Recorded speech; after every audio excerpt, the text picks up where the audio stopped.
Welcome to Rekha vlogs. இன்றைக்கி நம்ம சேனலில் என்ன வீடியோ பார்க்க போகிறோன்னா, ஆடிப்பெருக்கு என்னுடைய ஃபுல் டே ரொட்டீன் வீடியோ தான் நம்ம இன்றைக்கி பார்க்க போகிறோம்.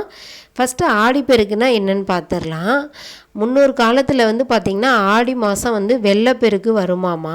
அந்த வெள்ளப்பெருக்கு பார்த்தோன்னே நம்மளோட விவசாய மக்கள் எல்லாருமே ரொம்பவே சந்தோஷமாக அந்த ஆற்றில் வர்ற வெள்ளத்தை மலர் தூவி ஆரத்தி எடுத்து ரொம்பவே விமர்சையாக வரவேற்பாங்களாம். விவசாயத்துக்கு தண்ணி வந்துருச்சு அப்படின்னு சொல்லி. அப்படி உள்ள ஆடி மாதம் வர்ற பெருக்கை தான் வெள்ளப்பெருக்க ஆடிப்பெருக்கு அப்படின்னு சொல்லி நம்ம முன்னோர்கள்லாம் வழிபட்டிருக்காங்க. நம்மளும் அதை கடைப்பிடிச்சிட்டு வர்றோம்.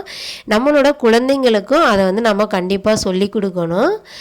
அதுக்கப்புறம் பார்த்திங்கன்னா ஆடிப்பட்டம் தேடி விதை அப்படின்னு சொல்லுவாங்க.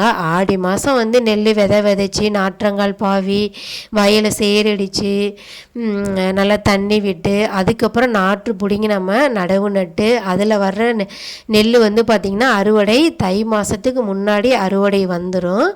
அந்த அறுவடையான நெல்லை பார்த்திங்கன்னா நாம் கைக்குத்தல் அரிசியாக பயன்படுத்தி நம்ம தை திருநாளை கொண்டாடியிருக்காங்க நம்ம முன்னோர்கள். அதுக்கு தான் ஆடிப்பட்டம் தேடி விதைன்ற பழமொழியையும் சொல்லியிருக்காங்க. எனக்கு தெரிஞ்சதை நான் உங்களோட ஷேர் பண்ணியிருக்கேன். இதில் ஏதாவது விடுபட்டிருந்தால் நீங்கள் எனக்கு மறக்காமல் கமெண்ட்ஸில் கமெண்ட் பண்ணுங்கள், நானும் தெரிஞ்சுக்கிறேன்.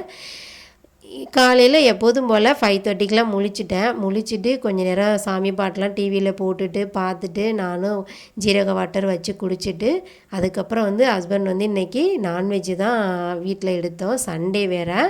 அதோடு இல்லாமல் என்னோடய அம்மா வீட்லேயுமே ஆடிப்பெருக்குனா நான்வெஜ்ஜு தான் சமைப்பாங்க. என்னோடய மாமியார் வீட்லேயுமே நான்வெஜ்ஜு தான் சமைப்பாங்களாம். சரி நம்ம இன்றைக்கி நான்வெஜ்ஜே எடுக்கலாம் அப்படின்னு சொல்லிட்டு சிக்கன் தான் வாங்கிட்டு வந்திருந்தாங்க. எப்போதும் போல் கிரேவி செய்யாமல் இன்றைக்கி கொஞ்சம் பிரியாணி செய்ய அப்படின்னு சொல்லி ஹஸ்பண்ட் சொல்லியிருந்தாங்க. சரி அதான் பிரியாணி செய்யலான்னு சொல்லி எல்லாம் ரெடி பண்ணியிருந்தேன். கொத்தமல்லி புதினாலாம் கட் பண்ணி முடிக்கும் போதே பார்த்திங்கன்னா நம்மளோட குட்டிமாவும் முழிச்சிட்டாங்க. இன்றைக்கி காலைல டிஃபனாக இட்லியும் கார சட்னியும் தான் வச்சுருந்தேன். ஆனால் ராம் டியூட்டிக்கு டீ மட்டும் குடிச்சிட்டு டியூட்டிக்கு போயிட்டாங்க. டிஃபன் எதுவும் வேண்டாம் அப்படின்னு சொல்லிட்டு. இப்போ நானும் சன்வியும் சாப்பிட்டுட்டு அப்படியே வேலையெல்லாம் ஸ்டார்ட் பண்ணணும். பிரியாணிக்கு சின்ன வெங்காயம் பெரிய வெங்காயம் தக்காளி எல்லாமே கட் பண்ணி எடுத்து வச்சுக்கிட்டேன்.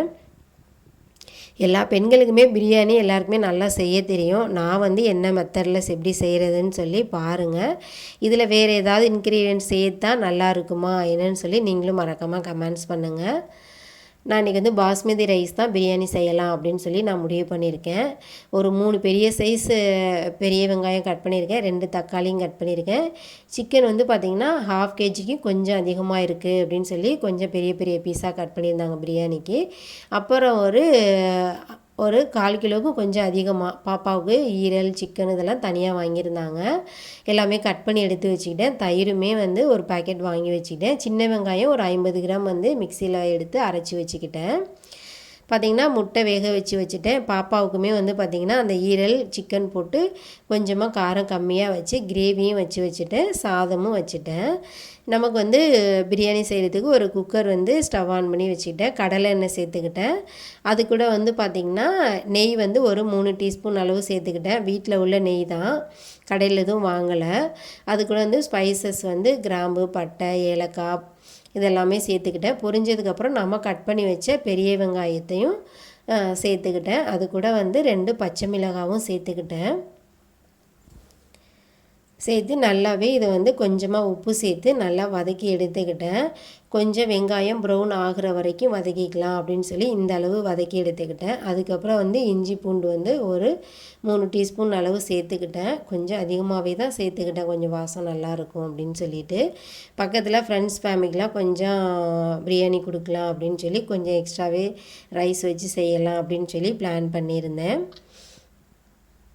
எப்போதுமே நாங்கள் ஆடிப்பெருக்குனா மாமியார் வீட்டுக்கு போயிடுவோம். இந்த டைம் ராமுக்கு லீவ் கிடைக்கல, அதனால் இங்கேயே இருந்துட்டோம். ஊருக்கு போயிருந்தோன்னா இன்னுமே சூப்பராக இருந்திருக்கும். எங்கள் ஊர் எல்லாமே நான் ஷேர் பண்ணியிருந்திருப்பேன். கண்டிப்பாக அடுத்த வீடியோவில் எங்கள் ஊர் நான் உங்களுக்கு கண்டிப்பாக ஷேர் பண்ணுறேன். என்னோடய சேனலை சப்ஸ்கிரைப் பண்ணி சப்போர்ட் பண்ணுங்கள்.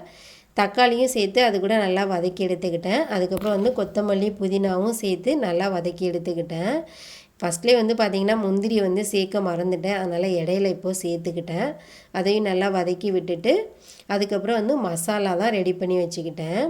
மசாலா கொத்தமல்லி தூள் மிளகாய் தூள் பிரியாணி மசாலா கொஞ்சமாக சிக்கன் மசாலா கொஞ்சம் கலருக்காக ஃபுட் கலர் வந்து ஒரு பிஞ்சு தான் சேர்த்துக்கிட்டேன்.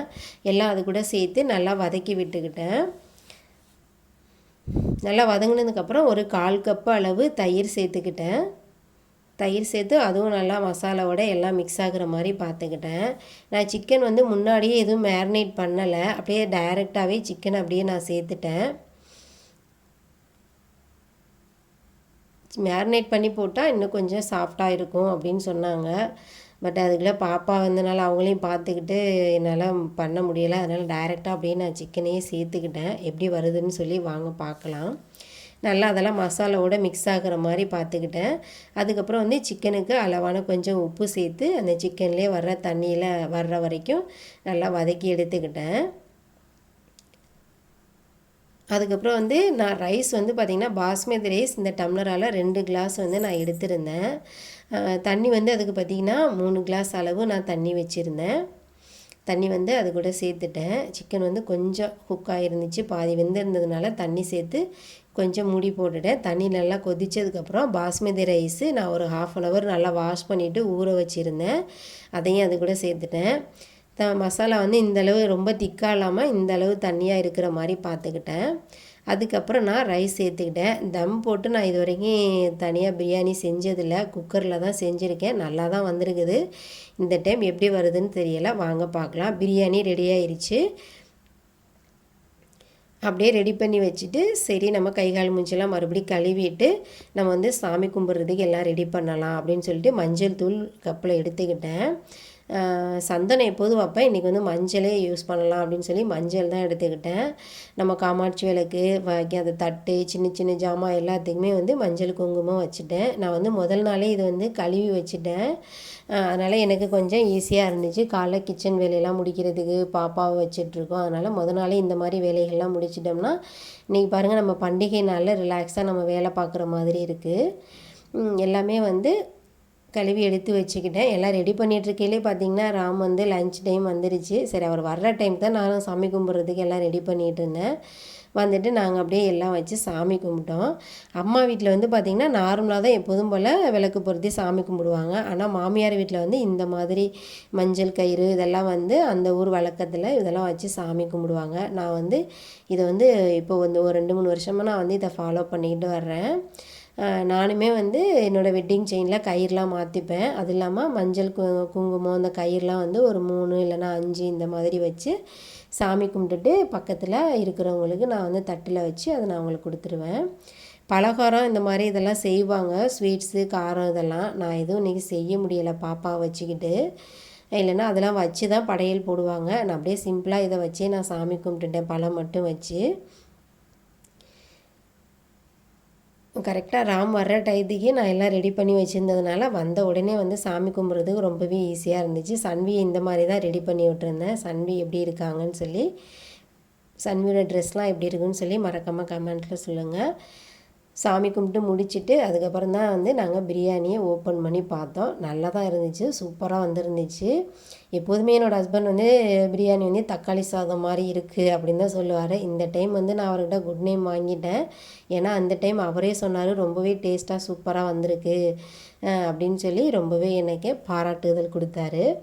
கொஞ்சம் நேரம் நாங்கள் அப்படியே ஈவினிங் ரெஸ்ட் எடுத்துகிட்டு கோவிலுக்கு போகலாம் அப்படின்னு சொல்லிட்டு கோவிலுக்கு தான் கிளம்பினோம். டவுனுக்குள்ளே இருக்குது காமாட்சி அம்மன் கோவில். அங்கே தான் போயிட்டு சாமி கும்பிட்டுட்டு கொஞ்ச நேரம் ரிலாக்ஸாக 10 நிமிஷம் அங்கே இருந்துட்டு மலைத்தூரலும் அப்படியே ஆரம்பிச்சிருச்சு. சரி அப்படியே சாமி கும்பிட்டது ஒரு 10 நிமிஷம் இருந்ததோடு வீட்டுக்கு நாங்கள் கிளம்பிட்டோம். இந்த வீடியோ பிடிச்சிருந்ததுன்னா லைக் பண்ணி சப்ஸ்கிரைப் பண்ணி சப்போர்ட் பண்ணுங்கள்.